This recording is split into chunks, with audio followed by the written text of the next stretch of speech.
Ka-homies! Ayan. So, day 2 na ng ating pagda-dry. So, kailangan natin siyang i-check. Ayan. So, kailangan ko siyang hawakan. Pero sa ngayon, hindi pa. Kasi kung titignan mo, i-flip lang natin yung mga yung mga trays kasi hindi pa even out yung pag-dry niya. Tara, tignan natin.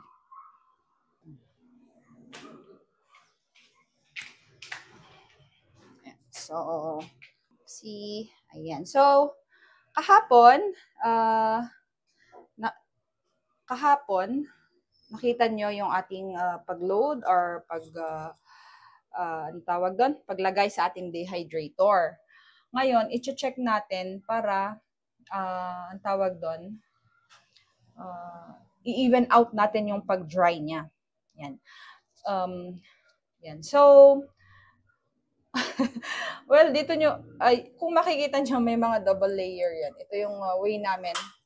Yan. Kasi medyo matagal kaming mag-dry. Di ba sabi ko, yung usual na pag-dry is 22 hours, okay na. Pero ngayon, tumatagal siya ng 1 day, 2 days, ganun. So, minamaximize namin yung time na naka-on yung dehydrator. Yan. So, kaya dino-double layer namin siya. Pero, hindi lang, usually more than mga 36 hours na yung pag-dry namin.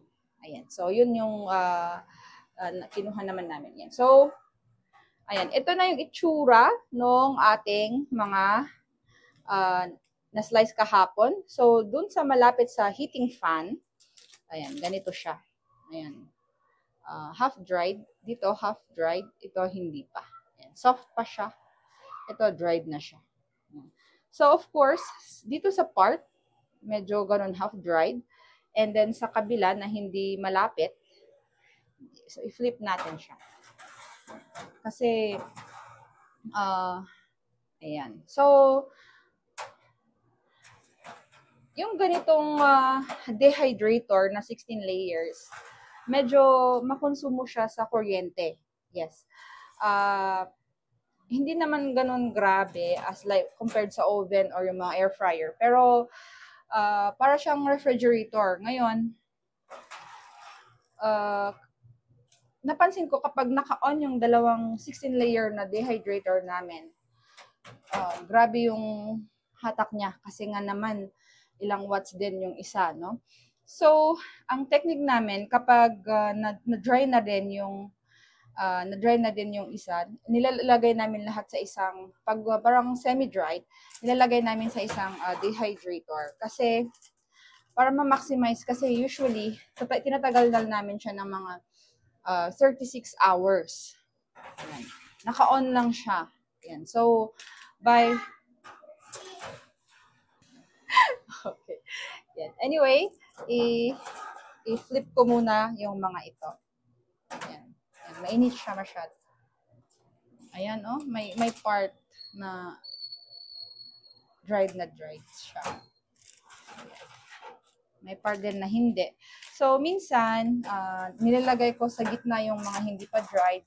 Minsan, kailangan ko siyang kailangan mo siya talaga siyang i-check every hour. Hindi naman every hour, at least every 2 to 3 hours para masigurado na ma-even out yung pag-dry mo. Kasi kung hindi siya even out, kailangan mo pa ring i-run yung dehydrator. Ayan. So, with regards to consumption ng kuryente, medyo kapag dalawa sila, grabe yung hatak din sa kuryente. 16 layer kasi. Kapag isa naman yung nagro-run, medyo controlled. So, ang ginagawa namin, kapag talagang marami yung, lalo na kapag season ng fruits na marami yung mga, ang tawag doon, marami yung mga prutas na kailangang i-dry at kailangan sila lahat. Ayun. Para hindi masira kasi kapag hindi mo rin in-slice at saka nilagay sa dehydrator. Doon medyo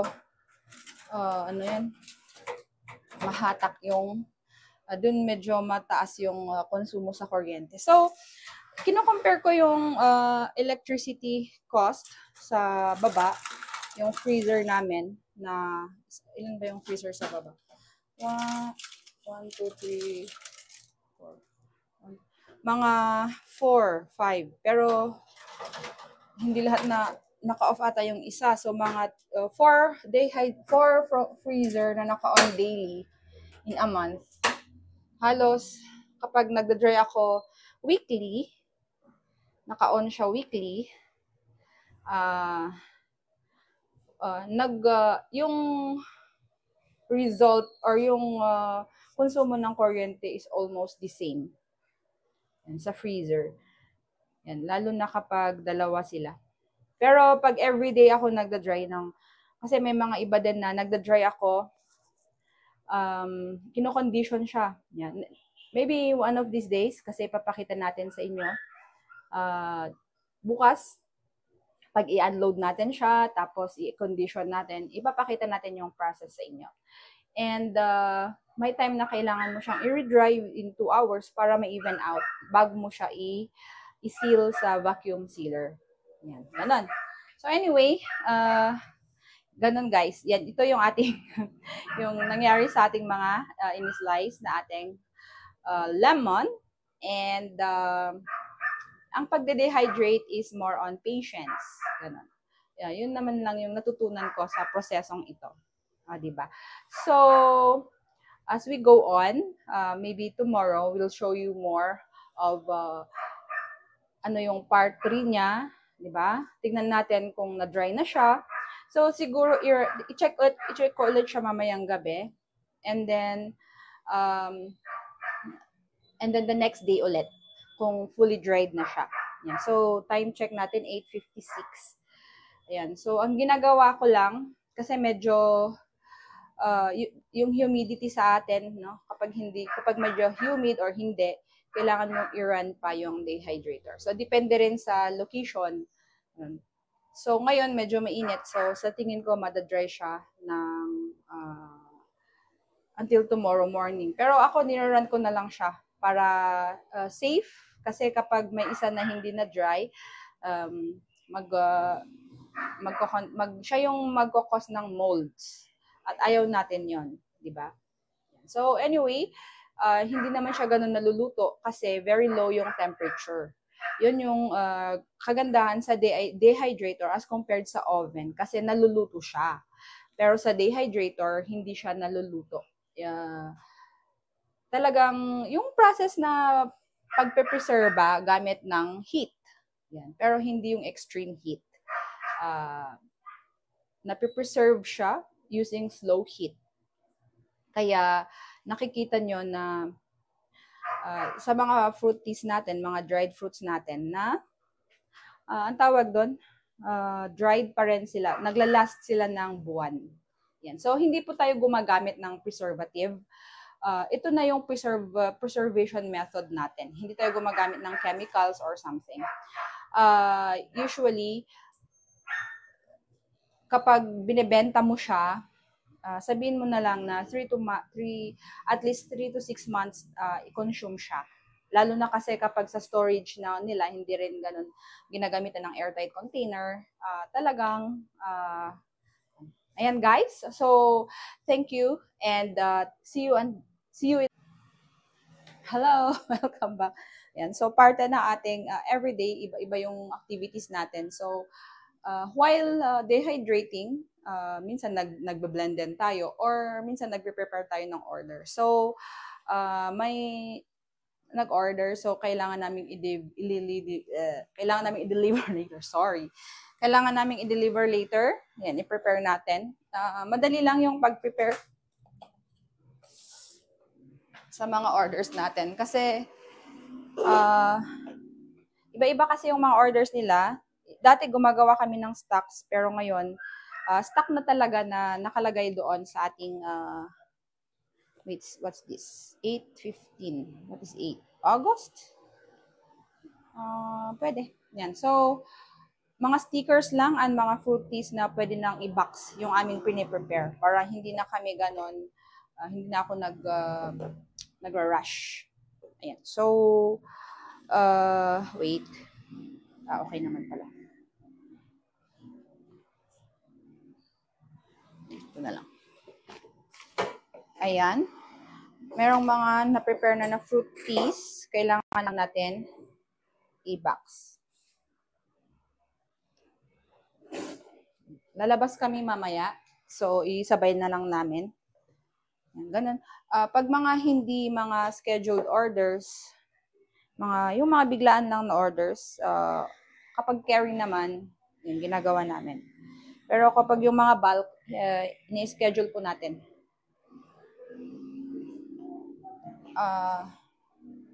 Yes. I-schedule po natin kasi kailangan din nating i-prepare. Unless na meron tayong nagawa na. Pero usually kasi kapag bulk, may mga pinapa-customize pa.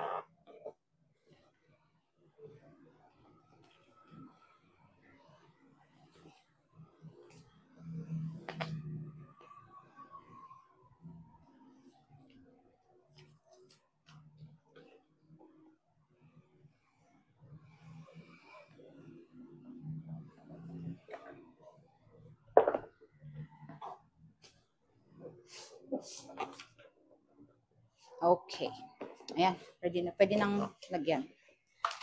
And so, ilang flavor, 15 day. Madali na lang yun kasi meron na tayong nagawa dito. Ayan, so 15 days. Yan. So, meron tayong 10 flavors. Yan. So, si Piña Melon, si Blue Ternate, Tropical, Piña Berry, Hibiscus Twist. Ito yung walang lemon. Dali. Ito. So,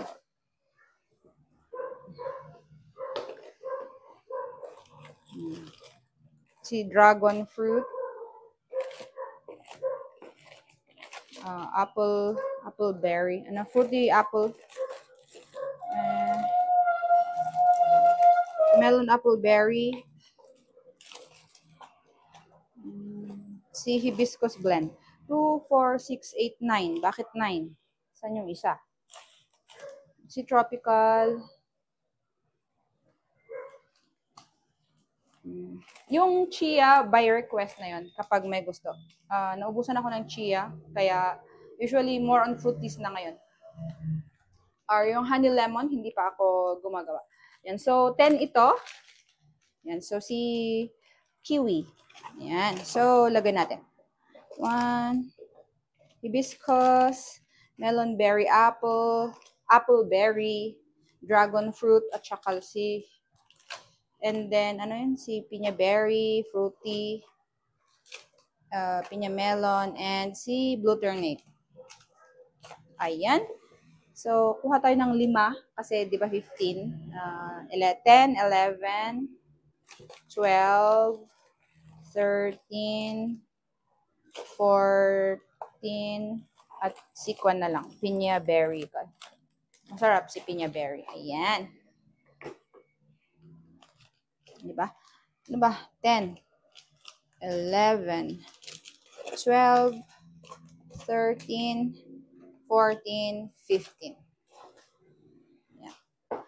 Okay. So, lagyan natin ng kinat nila ito. Ano ba yung mga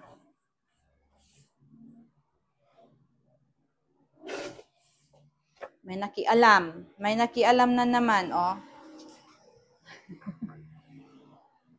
May nag-cut. Ano ba yan? Pinaglaruan na naman yung sticker ko. Ayan. Ayan, so may notes tayong nilalagay kasi yung ating watermelon, hindi siya nagtatagal up to 2 months. Nagsusoften na siya. Kasi hindi ko siya nilalagyan ng sugar. So, normal lang po yun. So, mas unahin po natin yung pag-take ng mga may melon, watermelon. So, naglagay na ako ng notes para safe. Para sabihin nila, wala ka namang sinabi or something gano'n. Kasi minsan may mga customer din na hindi gano'n nag-update. Para safe tayo. And then, saan na yung ating kwan? Yun.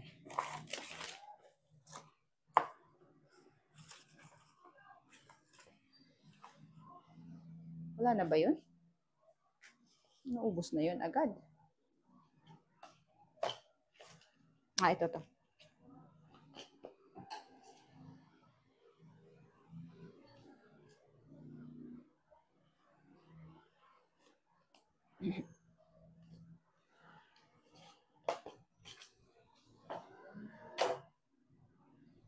So, ganito pag home-based business, hindi mo alam kung ano yun. Siguro sa paulit-ulit na rin na nagagawa na nasasanay na yung katawan mo na mag-multitask. Yan.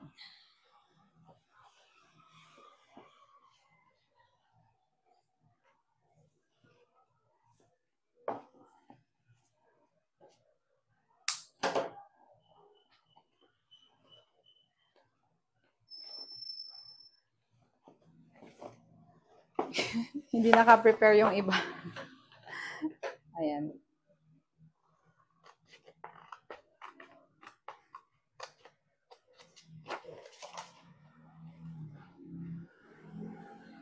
Yan. Dati ito yung working table ko sa lahat, pero buti na lang, pwede doon na sa may sink yung mga wet processes. Ayan. At least, pwede ko nang ihilera dito yung mga may papak. Yan. So, i-final pack natin.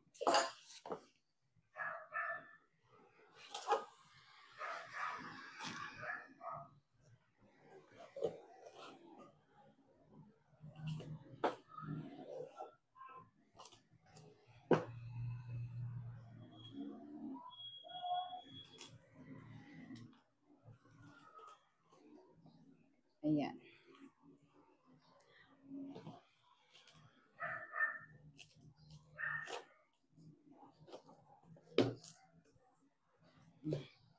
Okay?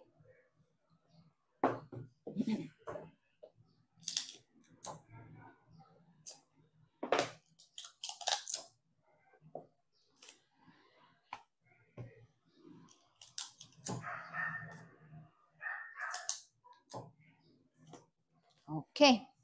Ayan. So, ito na po yung i-meet up natin mamaya. Ayan. Okay. Thank you, guys. Bye!